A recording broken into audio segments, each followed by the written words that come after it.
सुनो ना, सबका दिल करता है ना अल्लाह भी प्यार करे, और सबका दिल करता है ना बंदे भी उससे प्यार करें। कोई नाराज ना हो, कोई तलखी ना करे, कोई मुझसे बिगड़े ना।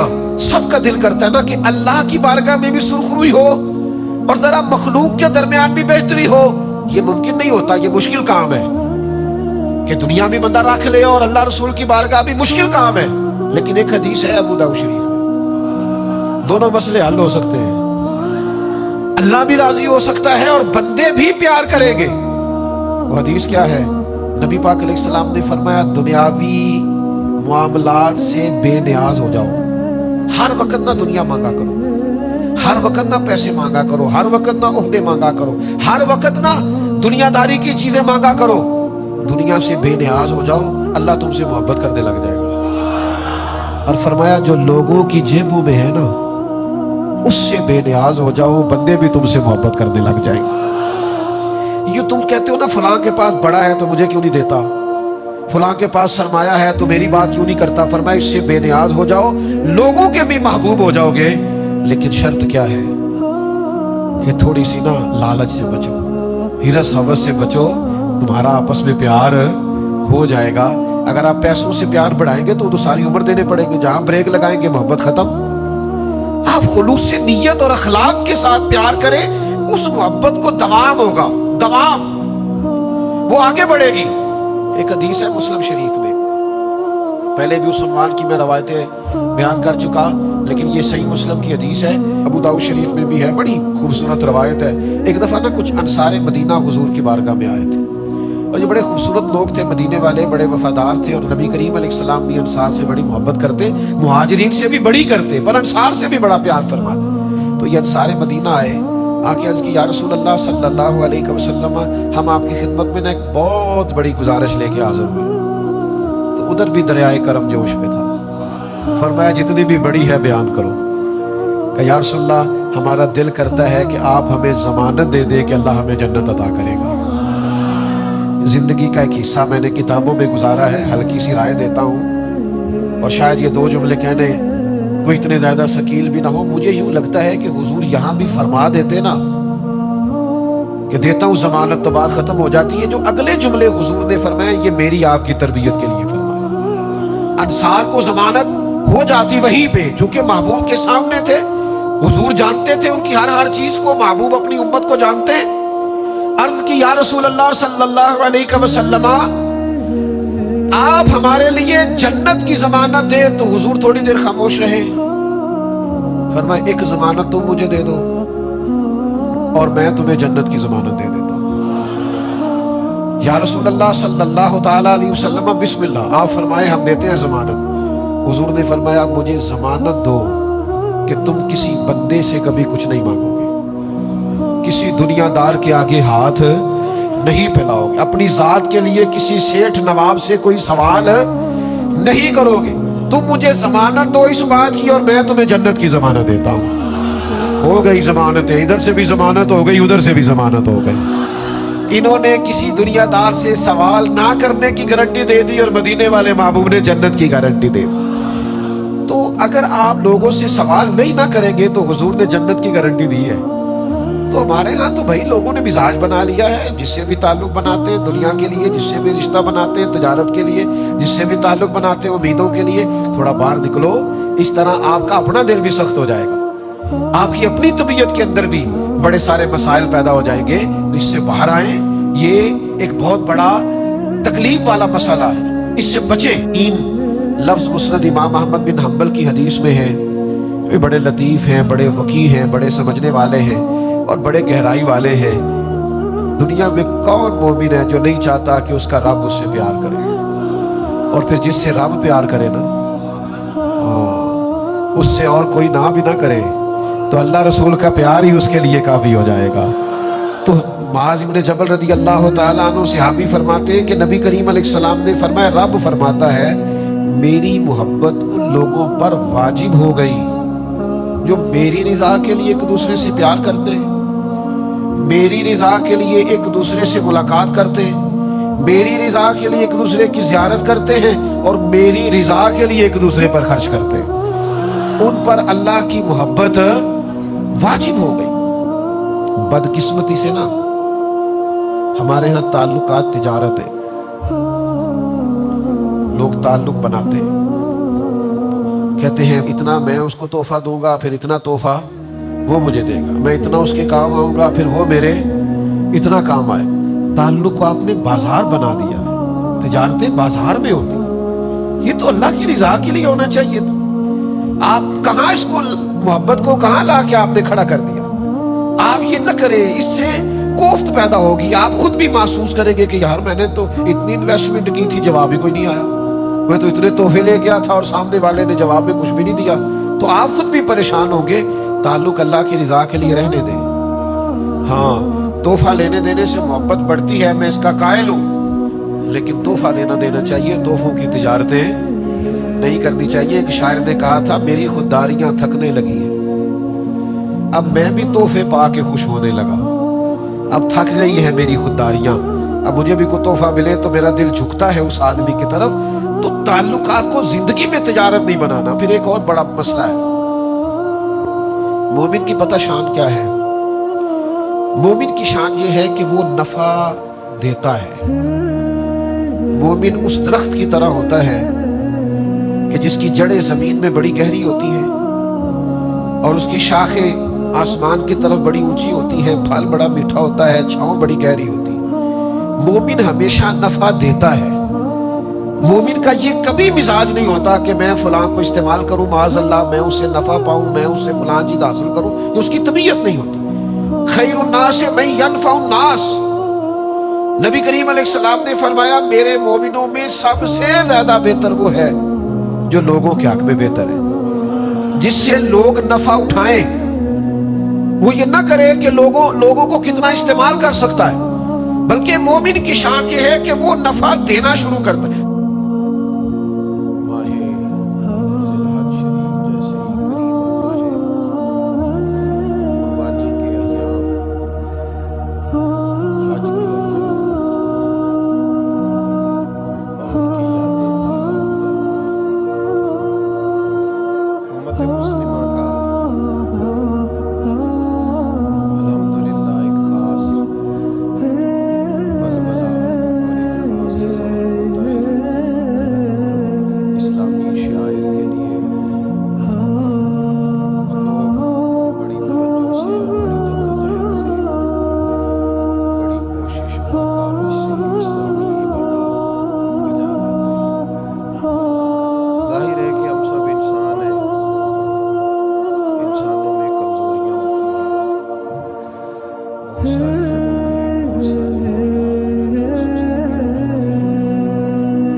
ستائش بھی ہے، قابل تعریف بھی ہے اور بڑا عمدہ ہے۔ اور یہ بھی تو سوچئے کہ آپ پکے نمازی بھی ہیں کہ نہیں، اس لیے کہ قرآن مجید نے جہاں ذکر کیا ہے نا قربانی کا، وہاں پہلے نماز کا ذکر کیا ہے، فَصَلِّ لِرَبِّكَ وَانْحَرْ، اپنے رب کے لیے نماز پڑھیں اور قربانی کریں۔ تو کیا آپ شریعت کی ترجیحات کو بھی سمجھ رہے ہیں؟ یہاں کہ صرف آپ کا خیال یہ ہے کہ چونکہ میں مالدار ہوں تو اب میں نے کوئی چند موٹے تازے جانور ذبح نہ کیے تو لوگ کیا کہیں گے؟ تو اس سے جب تک ہم نہیں نکلتے کہ ہمیں سوسائٹی میں اپنا قد اونچا کرنا ہے اور ہمیں معاشرے میں اپنے وجود کو ثابت کرنا ہے اور ہمیں اپنی بقا کی جنگ لڑنی ہے، تو وہ جو خاص اللہ تعالیٰ کی رضا ہے وہ نہیں ہم حاصل کر پائیں گے۔ پھر اسی طرح کا معاملہ حج بیت اللہ کا ہے۔ اپنے گناہوں کی معافی کے لیے انسان حج کی حاضری کے لیے جاتا ہے، اور نبی کریم علیہ السلام نے ایک نئی زندگی کی خوشخبری دی ہے۔ حضور فرماتے ہیں جو حج کر آیا وہ اس طرح ہے جیسے آج ہی ماں کے پیٹ سے پیدا ہوا، جس کے ذمے کوئی گناہ باقی نہیں رہا۔ اب آپ ایک بات کو سمجھیے گا کہ یہ بندہ جا رہا تھا اللہ کے حضور گناہوں کی معافی کے لیے۔ پھر سمجھیں آپ ایک بات، آپ ایک جگہ جاتے ہیں کہ میں معافی مانگنے جا رہا ہوں، فلاں آدمی کے ساتھ میں صلح کرنے جا رہا ہوں، مثال دے رہا ہوں، مجھے احساس ہے اس بات کا کہ اس کی کوئی غلطی نہیں، ساری غلطیاں میری ہیں، عام انسانوں میں بات، اور میں آج مجھے احساس ہو گیا ہے کہ میرا بڑا بھائی یا میرا والد یا میرا چچا یا میرا کوئی بزرگ مجھ سے اس کے حقوق ادا کرنے میں کوتاہی ہو گئی، غلطی ہو گئی، سستی ہو گئی، اور فلاں فلاں جگہ مجھ سے زیادتی بھی ہو گئی ان کے معاملے میں۔ اب مجھے احساس ہوا ہے اور اب میں جا رہا ہوں اس شخص سے معافی مانگنے، اور میں رو بھی رہا ہوں، میں تڑپ بھی رہا ہوں، میرے اندر احساس بھی ہے، اور میں سوچتا ہوں یار اتنے عظیم رشتے کے ساتھ میں نے یہ کیا۔ تو اب وہ معافی مانگنے کے لیے جب میں گھر سے نکلوں گا تو کیا میں سب سے پہلے ایک سیلفی بناؤں گا کہ میں چچا سے ابا سے معافی مانگنے جا رہا ہوں، یہ میری جاتے ہوئے پہلی سیلفی، پھر اس کے بعد رستے میں بھی میں 2-3 شارٹس بنا کر کے فیس بک پہ ڈالوں گا کہ میں جا رہا ہوں معافی مانگنے فلاں آدمی کے ساتھ۔ تو لہٰذا یہ میرے 2-3 شارٹس ہیں اس لیے کہ میں آج ان سے معافی، اور جب میں معافی مانگ رہا ہوں تو میرا خیال ہے کہ وہ چاچا بڑا خوش ہو رہا ہوگا، 2 آدمی میری ویڈیو بنا رہے ہوں گے کہ جناب میں معافی مانگ رہا ہوں، ابا بڑے راضی ہو رہے ہوں گے اور بڑے خوشی کا اظہار کر رہے ہوں گے کہ نہیں بیٹا یہ ٹھیک ہے، یہ معافی ایسے ہی مانگنی چاہیے تھی، جو حق ہے ایسے معافی ہوتی ہے۔ یہ بندے تو اللہ سے بلا مثال و بلا تشبیہ، بندے تو اللہ سے معافی مانگنے جا رہے ہیں، دعا کرنے جا رہے ہیں، یا اللہ بھول گئے تھے، غلطیاں میری نعمتیں زیادہ تھی، عبادت نہیں کر سکے، جتنا ہمیں پتا تھا ہم عمل نہیں کر سکے، جتنا ہمیں چاہیے تھا اتنا ہم تیرے حضور بندگی کے آداب بجا نہیں لا سکے۔ ان کو تو روتے تڑپتے ڈرتے سہمتے اللہ کے حضور معافی کا تصور پیش کرتے، اس کی رحمت کی امید رکھتے آگے بڑھنا چاہیے، لیکن یہاں حال یہ ہے کہ جناب وہ کیا سیلفی ہے اور کیا ویڈیو ہے اور کیا آنا ہے اور کیا جانا ہے اور کیا دیگیں پک رہی ہیں اور کیا جناب اعلانات ہو رہے ہیں اور کیا جناب ذوق ہو رہا ہے، اور یہ نکل گئے اور یہ جہاز پہ بیٹھ گئے اور یہ سفر شروع ہو گیا اور یہ اس سے اتر آئے، چلیں کسی حد تک آپ کر لیں یہ کام، لیکن یہ انداز اس شخص کا نہیں ہے جو معافی مانگنے جا رہا ہے، اس کا انداز کچھ اور ہوتا ہے۔ یعنی امام حسن اور امام حسین رضی اللہ تعالیٰ عنہما دونوں بھائیوں نے 25-25 حج کیے ہیں، مدینہ منورہ سے پیدل مکہ مکرمہ جا رہے ہیں۔ تو امام حسین نے امام حسن سے کہا کہ ایک سال آپ کی صحت مبارک کچھ تھوڑی کمزور ہے تو سواری پہ نہ بیٹھ جائیں، سواری پہ بیٹھ کے چلتے ہیں، حرج بھی کوئی نہیں، اور یہ کہ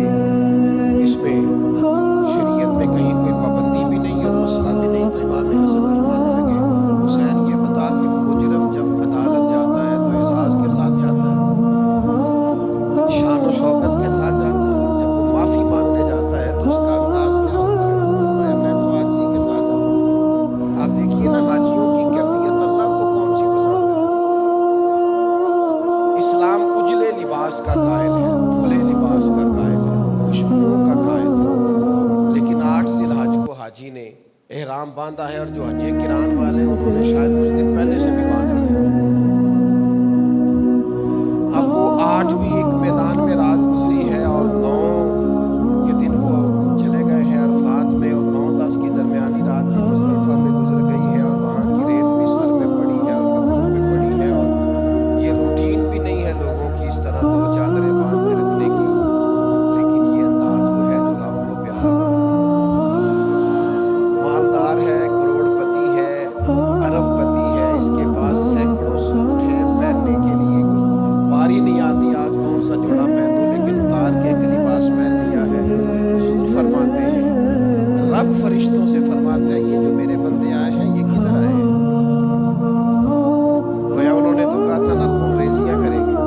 اللہ فرماتے ہیں یہ کدھر آئے ہیں؟ تو فرشتے کہتے ہیں یا اللہ یہ نہ تجھے راضی کرنے آئے ہیں، یہ تیری رضا کے متلاشی یہاں آئے ہیں۔ تو رب فرشتوں سے فرماتا ہے گواہ ہو جاؤ، پھر میں نے سب کی بخشش فرمائی۔